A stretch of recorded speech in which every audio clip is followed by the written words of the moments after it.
My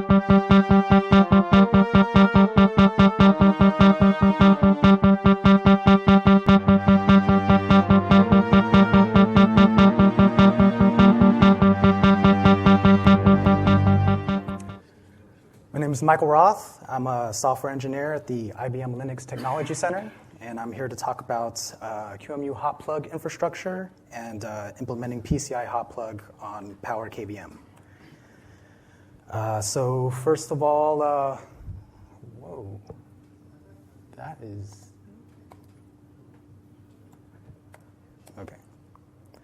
So why PCI Hotplug? Why is that useful for us? The obvious reason is we have servers that might be running critical services, and we don't want those services to have to go down because we need to add adapters to the system or potentially replace adapters because of serviceability reasons. So, if you have a PCI adapter that's run into some driver issues and you need to take it out and put a new adapter in the system, that might be a reason for wanting to do PCI Hotplug.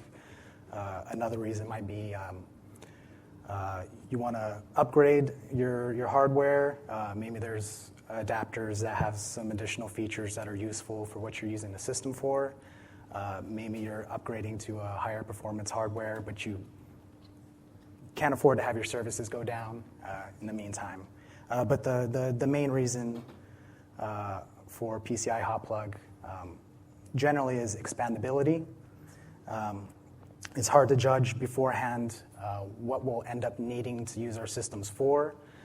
There may be cases where we start off with a 1G network and everything's fine, and then later down the road, you upgrade to a 10G network. You might find that the amount of storage in the system is insufficient, so you want to add a storage array, so you want to hotplug an HBA into the system without having your services go down in the meantime. Just very basic, straightforward reasons why we want that on physical machines. Most of those still apply to virtual machines, and in many cases, at least for expandability, they're even more important. So in the case of physical machines, it's not a very common occurrence that you're running into the lab and plugging new things into your machine on behalf of a customer or for yourself. But in the case of virtual machines, a lot of management interfaces, they expose things like modifying your network configuration or adding additional storage to your VM. They expose that as a first-class supported feature. And it's important that we make sure that things work correctly on the QEMU side, because a lot of these management stacks they assume that PCI Hotplug is a given, but in some cases it's pretty involved. So there's a lot of work that goes into implementing that, and this talk is to kind of go over how we implement that in QEMU today, and some of the newer developments in how we support PCI Hotplug. So what are the basic requirements for PCI Hotplug? When we implement Hotplug support, or when we're implementing a ACPI-based Hotplug or SHPC-based Hotplug, what's the basic criteria that we need?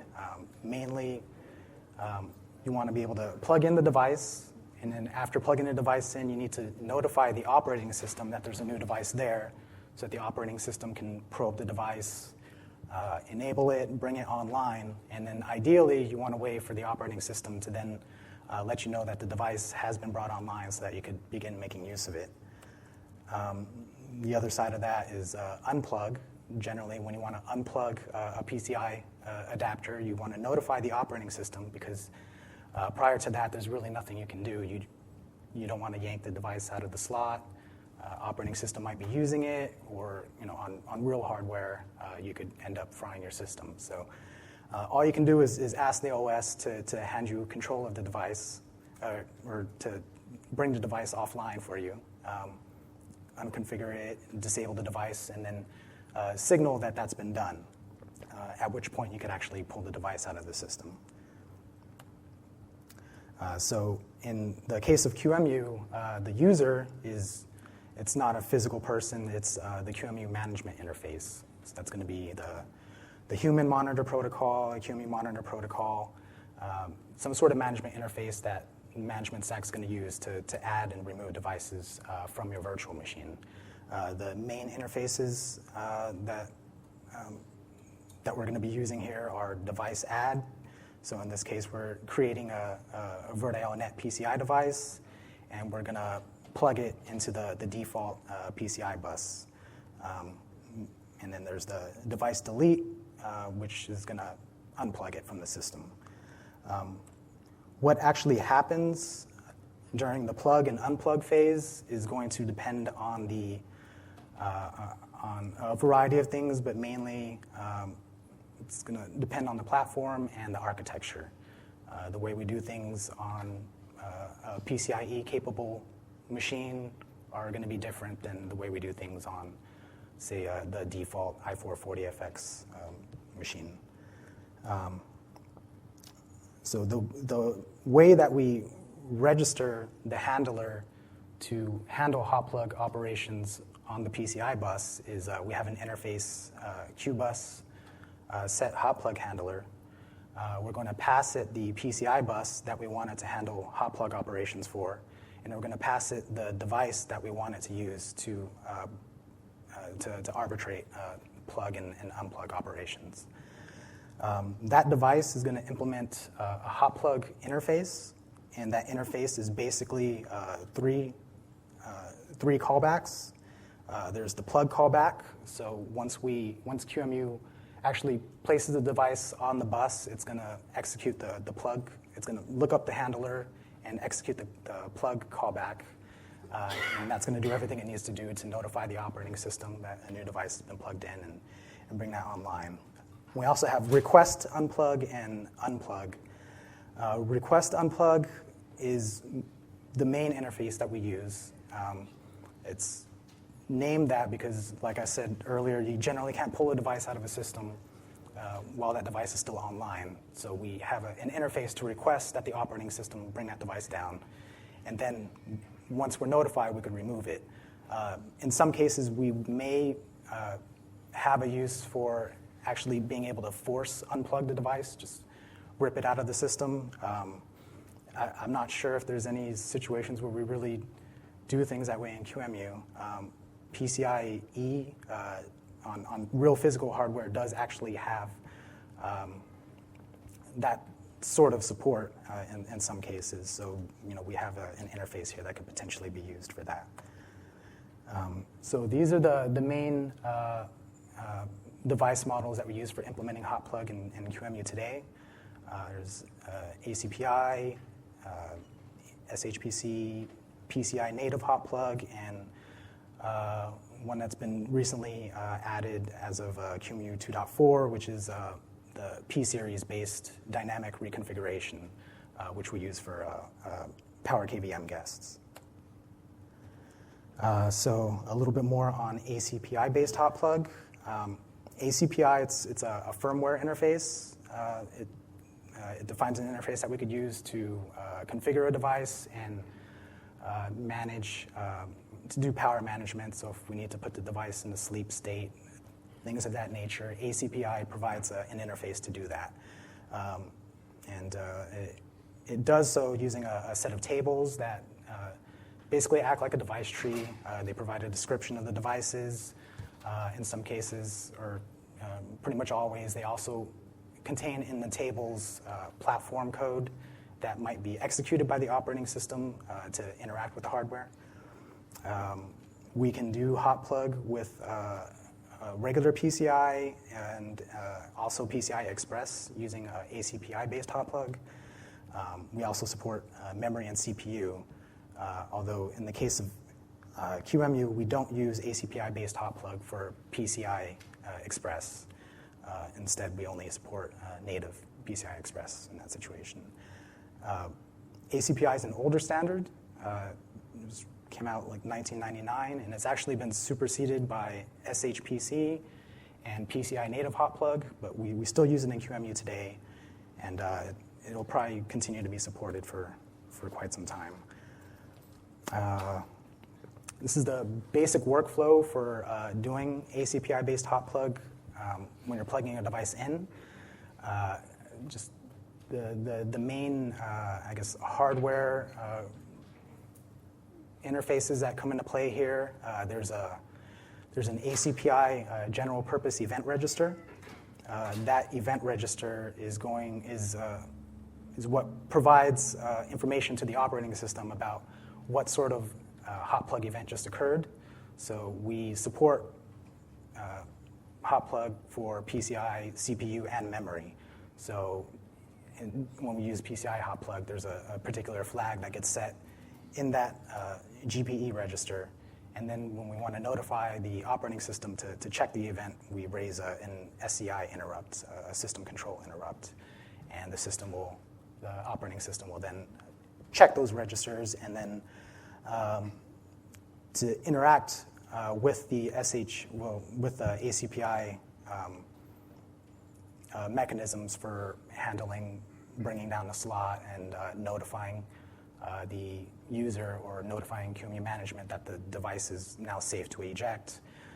There's a set of registers that are provided by the Hotplug handler for the PCI bus.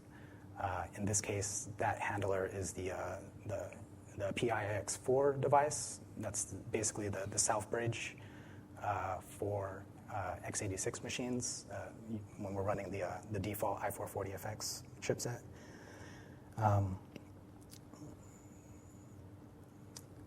So how do these registers get used? So device add is going to, as we discussed earlier, it's going to find the handler for the bus that we're trying to add a device to. That handler is going to provide a plug interface. In the case of ACPI, that plug interface it's going to set a flag in that ACPI register, notifying that tells the operating system which slot is affected, and there's an up and down slot. The up slot is what signifies that a device has been added to that slot. We then set the status register. We set the bit corresponding to a PCI Hotplug events. We raise an interrupt, and then the OS brings the device online at that point. For device delete, same thing. We pull out the handler. We call the request unplug method on that handler, which is going to record the slot that we're attempting to unplug. It's going to record that in the ACPI register, raise the PCI Hotplug status event, raise an interrupt, and then the operating system will then unconfigure the device, power it down, and once it's done, it'll actually notify us that that's been completed, so we'll know when to actually pull the device out of the system.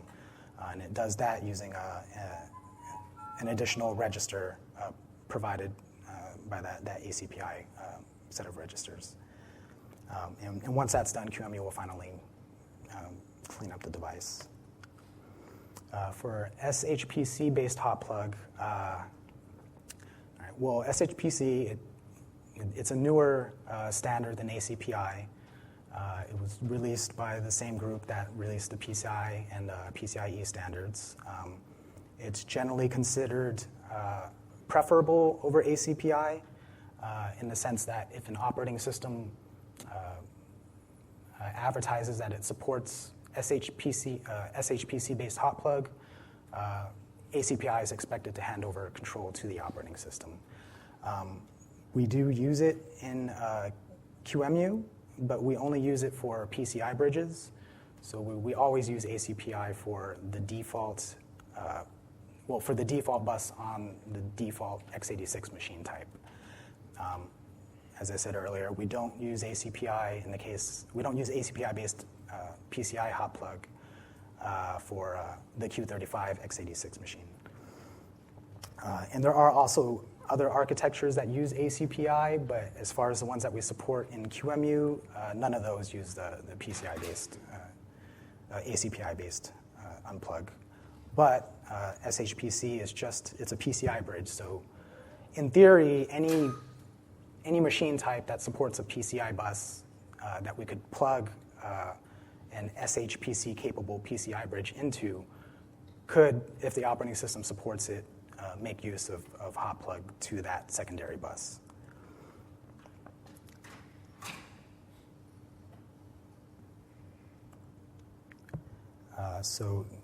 The way we utilize SHPC, there's a, so we have a PCI bridge, and that in the config space for that PCI device, there's a SHPC capability that can be set.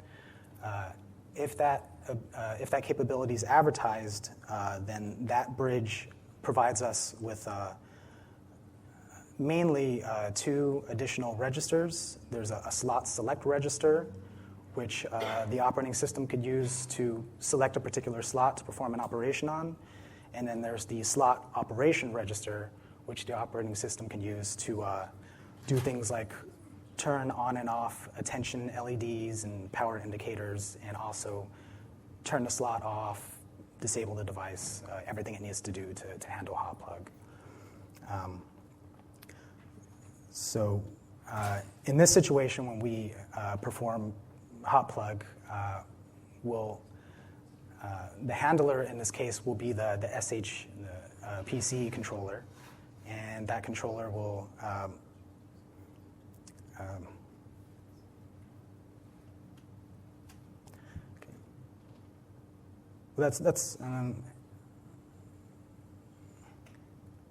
it seems like, okay, well, MRL is the mechanical retention latch or something like that.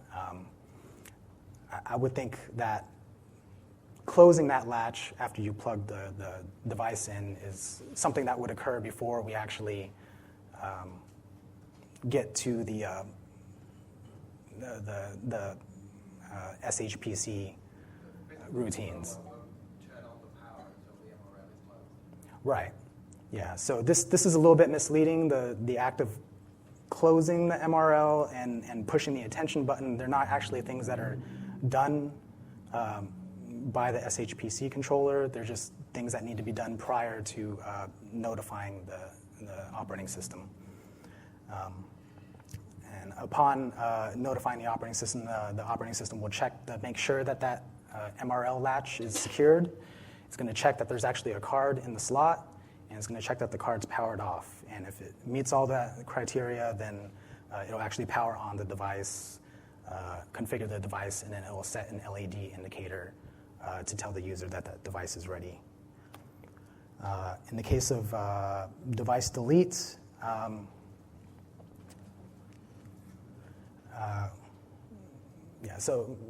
we have a button that we push that notifies the operating system that we intend to unplug the device from that slot. The SHPC controller will,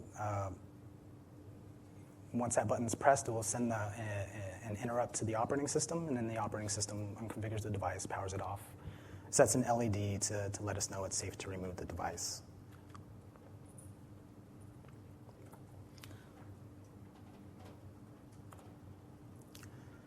So PCIe native Hotplug,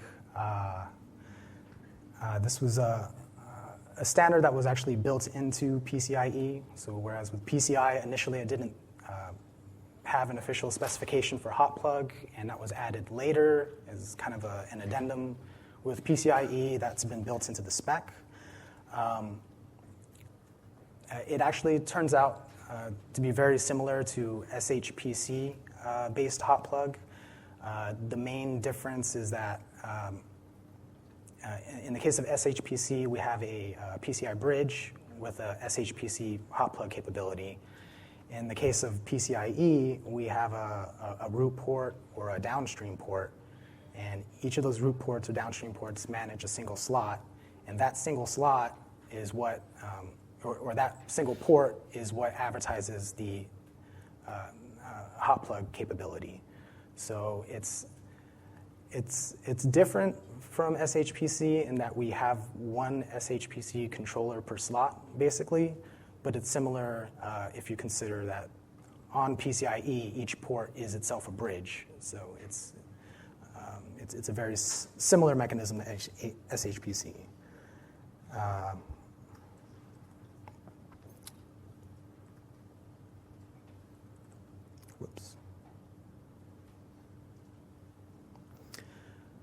So we basically support it in QEMU for any guest type that can emulate a PCIe root complex.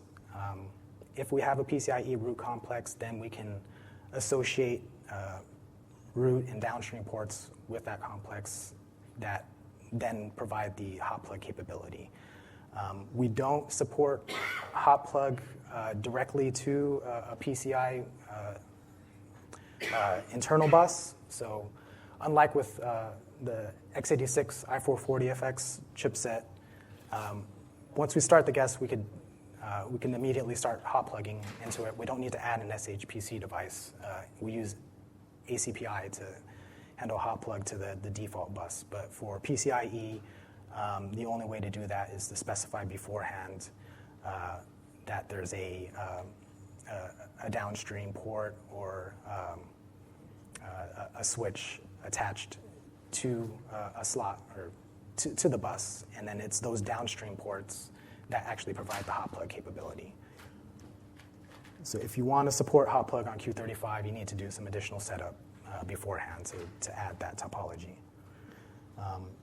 Theoretically, this would work for ARM vert machines as well, but I haven't tested it, and I haven't seen anything where people really use that much. So.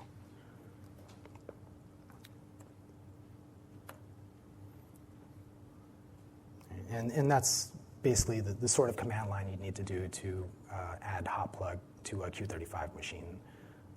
The IOH3420 is a root port in the situation, and we're assigning that root port to the internal PCIe bus, and that root port provides the PCIe native Hotplug capability. And when we attempt to so one of the other differences between PCIe native Hotplug and SHPC is the way that we advertise the Hotplug capability is not through a separate SHPC capability. It's actually built into the PCI Express capabilities structure. So every PCIe device has this PCIe Express capability structure. And if that PCIe device is a downstream port or a root port, it could also have a slot associated with it. And if it has a slot associated with it, it can then also advertise Hotplug support for that slot via an additional flag. The workflow when we're adding and removing devices is similar to SHPC, so I won't go into too much detail there. The last one we're going to cover here is SPAPR and pSeries-based dynamic reconfiguration. That's not quite right.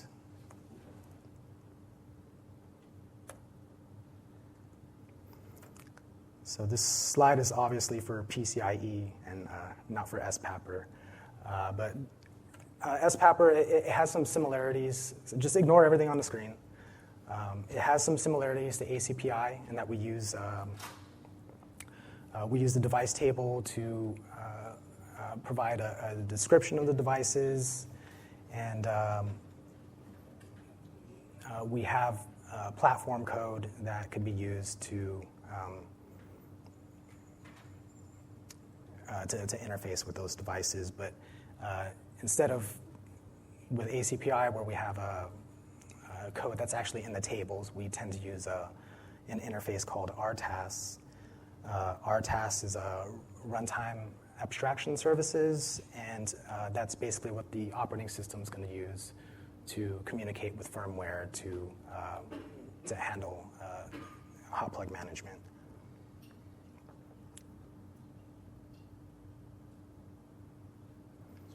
And then we also support memory, CPU, and PHP Hotplug using that interface, using dynamic reconfiguration. So basic topology for a guest that supports dynamic reconfiguration is we have a DR connector which is not necessarily a real connector or a real device. It's more of a firmware abstraction that the operating system can use to manage hotplug operations on the resource associated with that DR connector. We allocate one DR connector for each resource. So each PCI slot has a DR connector. If we're using dynamic reconfiguration for memory or CPU, then each memory block has a DR connector associated with it. Each CPU has a DR connector associated with it. And then on the QEMU side, we can attach devices to that DR connector, and then the operating system can use that DR connector interface through our tasks to then bring the devices online or bring them offline and notify the management when it's okay to remove devices or when devices have been successfully brought online. We have the way that the DR connectors are described to the operating system is through a device tree. There's 3 or 4 main arrays that are used to specify all the DR connectors in the system, whether they be PCI DR connectors, memory, CPU. We basically have a flat array, and in this case, we have a DR connector for, say, slot 1 of our PHB's PCI bus. The way we would figure out, the way that we would tell the operating system what sort of operations it needs to perform on that device, what's the type of the device. We have a DRC indexes, which contains a unique identifier for each DRC. And then at that index, in each of the other arrays, we have a description of the DR connector type. We have DRC names, which is basically just a human-readable name, just a different way to refer to the DR connector. And we could also specify the power domain. So in some cases, we might have a number of devices that are attached to the same power domain. And to describe that sort of topology, we have this array here. In the case of PCI, we have what's called an auto. It's an automatic power domain, so it's just assumed that the operating system doesn't have to worry about turning the device on and off. That just happens automatically. To notify the operating system, we have EPOW interrupts. EPOW is a notification system that we use for power events, so things like shutting down the guest. We do that using an EPOW interrupt and an event log structure that describes the sort of event that we're interrupting the operating system for. In the case of PCI Hotplug, that interface has been extended to also notify the operating system of Hotplug events. And as I mentioned earlier, the operating system, in response to those Hotplug events, will use our tasks to communicate with the firmware to handle the Hotplug operations. There's 4 main interfaces that we make use of. 4 main RTAS calls. Set indicator, it does a lot of the same sort of stuff that we did with the SHPC controller.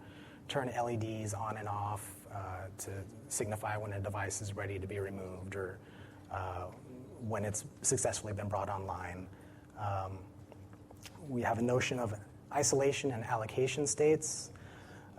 Isolation states are basically a way of the firmware to hand over control of the resource that it manages to an operating system. So if we don't hand over control of the resource, then it's considered to be in an isolated state. Once we hand it to the guest, we assume that the guest has access to that device and it's in an unisolated state. Allocation state is, it's not really something we use for PCI. It's more for memory and CPU hot plugs. I won't go into that much here. Configure connector, is the interface that we use to fetch device trees for devices that have been plugged in. SPAPR relies heavily on device trees to be able to configure devices. So when we hot plug a device in, we need a way to provide the device tree and configure connectors, the interface we use there. Get sensor state, that's basically that's the interface that will be called to detect whether or not there's actually a card present in the slot. And get and set power domain, we don't really use those much because we have an auto sensing power domain in the case of PCI Hotplug. So the operating system will see that and basically just not use it. So in this, with dynamic reconfiguration, when we do the device add, the handler is going to be the DR connector associated with that slot. Since we're at that point handing control of the device over to the operating system, we set the isolation state of the device to unisolated. So another thing that the DR connectors do is they have an internal state machine that manages the state of all these resources, whether they're in isolated or unisolated state. They manage whether LED indicators are on or off. So in the case of device add, we unisolate the device, we generate the hot plug event using the ePow interrupt that I mentioned earlier. The operating system will fetch the device tree via config connector, and at that point, the operating system can bring the device successfully online and then notify us of completion.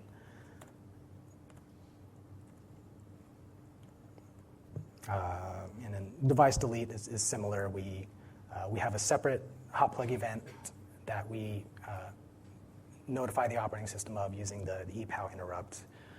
The operating system will then do the device cleanup and then put the device back into an isolated state, which is what tells us that it's handed control of the device back over to us. And at that point, we know it's safe to remove the device. Yes, and that's basically everything I was looking to cover. Is there any questions?